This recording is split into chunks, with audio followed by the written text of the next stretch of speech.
Every job has its own set of rules, right? Its routines. But behind all that, there's another set of rules, ones designed to protect you from dangers you might not even see. Today, we're going to pull back that curtain on one of the most important safety regulations out there.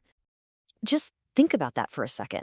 You're always told to look out for the obvious stuff, like a wet floor or heavy machinery. But what if the real threat was floating in the air you're breathing, or hiding in the stuff you handle every day? And that's the thing. For millions of us, that is the reality. But the good news is, there's a playbook, a whole system designed to manage these hidden risks. And that playbook is called COSHH. It's basically your first line of defense. So let's get right into it. What exactly is this official safety playbook we're talking about?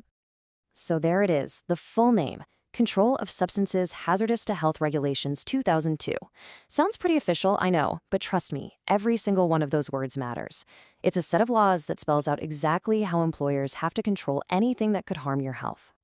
But really, here's what you need to remember. COSHH isn't just a friendly suggestion. Nope. It's the law.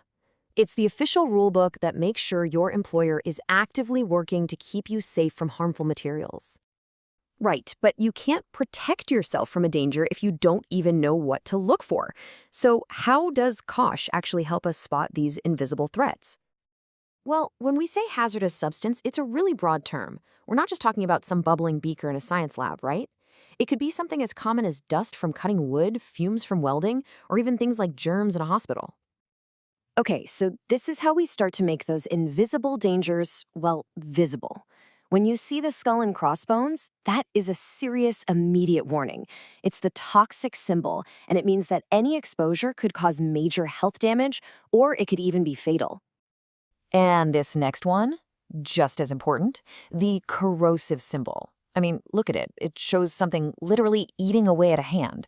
That's because it can do exactly that to you, causing severe burns and even permanent eye damage. It's a very clear sign to be extremely careful. And then there's this one, the exclamation mark, which you'll probably see a lot. This is a general hazard symbol. It's kind of like a heads up. It might not mean a risk of death, but it's a warning for things like skin irritation, rashes, or breathing problems. It's a sign to just pay attention and take precautions. Okay, so now we know how to spot the hazards, but whose job is it to actually do something about them? Well, that brings us right to the employer's action plan. And this is the heart of COSHH. The law uses this really specific phrase, so far as is reasonably practicable.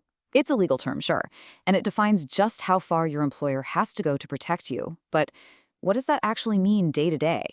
The easiest way to think about it is like a set of scales. On one side, you've got the risk. How bad is the potential harm? And how likely is it to happen? And on the other side, you have what it takes to fix it. The time, the money, the hassle. The bigger and more serious the risk, the more your employer is legally required to do to get rid of it. And this whole process follows a really clear 5-step risk assessment.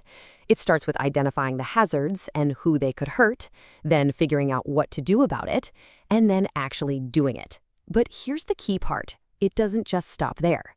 That last step, reviewing and updating, is crucial because workplaces are always changing. So what do these precautions actually look like in the real world? Well, it's the practical stuff. It's things like gloves, goggles, or masks, what we call PPE, and making sure everyone's using them correctly. It's managers doing regular visual checks and, of course, giving people more training if they need it. But here's the thing. Safety isn't something you just do once and forget about. It's an ongoing process of being vigilant and ready to respond, which takes us to our next section. A really big part of that ongoing process is something called health surveillance. It sounds complicated, but it's basically a system of regular, planned checkups to monitor your health. The whole point is to catch any negative health effects from your work as early as humanly possible so something can be done about it.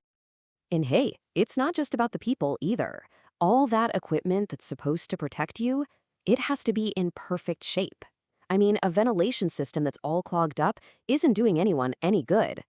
COSHH demands that all of these control measures are maintained and tested regularly to make sure they still work. Okay, but what happens if, despite everything, something does go wrong? Well, the COSHH framework has that covered too. Every workplace has to have clear emergency plans, like safety drills and first aid stations. There has to be a solid communication system, and all that emergency info needs to be posted somewhere obvious, where everyone can see it. All right, so we've talked about the hazards, we've talked about what your employer has to do. Now let's talk about the most important piece of the puzzle, you. And when you look at it like this, you can really see how all these pieces fit together, can't you? COSHH isn't just one rule, it's a whole system of assessment, control, and monitoring.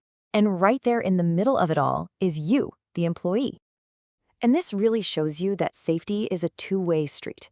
Yes, you have the absolute right to a safe workplace, but you've also got some responsibilities. You've got to follow the rules, wear your PPE, and maybe most importantly, you have to speak up. If you see something that doesn't seem safe, it's actually your duty to report it. So now you've got the playbook. You know the basics of what to look for, what your employer should be doing, and the part you need to play in all of this. So the real question is, when you walk into work tomorrow, what are you going to see differently?